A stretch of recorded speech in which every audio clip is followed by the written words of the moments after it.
गोड़ लागतनी हम है बेबी बुआ। गोड़ लगतनी हम है किरण फुआ। हमनी के फिर सावन के गीत एगो लियाल बनी सन।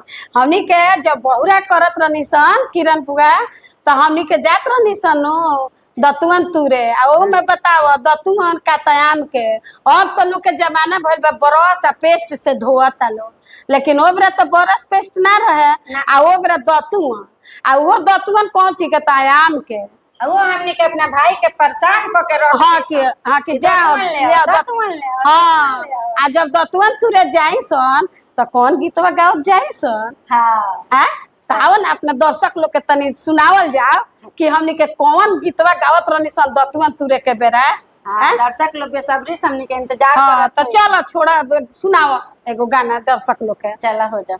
हरी हरी दतुअन तुरे गईला कवना बगिया हरी हरी हरी दतुअन तुरे गईला कवना बगिया हरी हरी हरी दतुअन छटकले नथिया टूटले हरी हरी हरी दतुअन छटकले नथिया टूटले हरी हरी हरी भैया के अरवा एक सोनरवा हरी हरी हरी भैया के अरवा एक सोनरवा हरी हरी हरी गौर दियल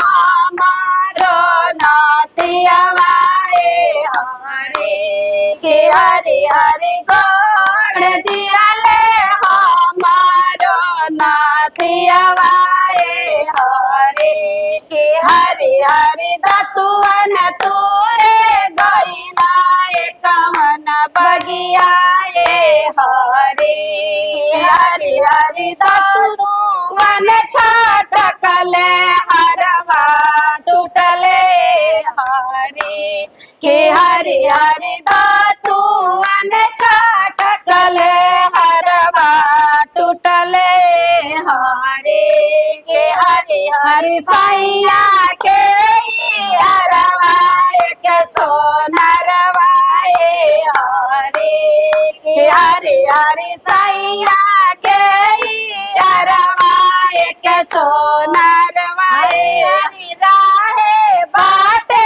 गोड़े लालो तियावा हरी हरी हरी राहे बाटे गोड़े लालो तियावा हरी गोड़ दियले हमारो हरवाए हरी हरी हरी दतुअन तुरे हमारो हरवाए हरी हरी हरी दतुअन तुरे गईला कवन बगिया हरी हरी हरी दतु तुरे गईला कवना बगिया हरी हरी हरी दतुअन छटकले कंगना टूटले हरी हरी हरी दतुअन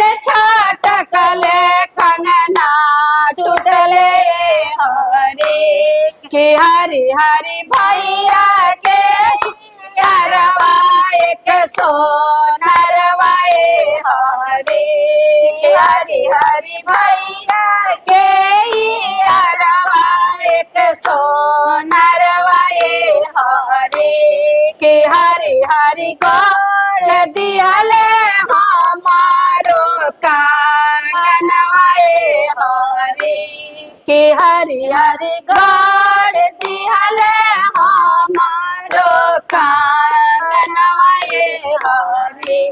रवा लोग के ई कैसन गीत लागल आपन सुझाव भेजम लोगिन ताकि हमनी कैसा ही खुश रही सन और रवा लोग के खूब खुश करत रही सन अच्छा अच्छा गीत ले आके। जब हमनी के देखत रही रहुआ लेकिन हर पर्व के गीत हर मौसम के गीत हमनी के लगे बाटे, हमनी के रउआ लोगन के सुनावत रहे सब, प्यार अपन बनैले रखी है दुलार, और चैनल के लाइक और सब्सक्राइब करत रही। नमस्कार। नमस्कार।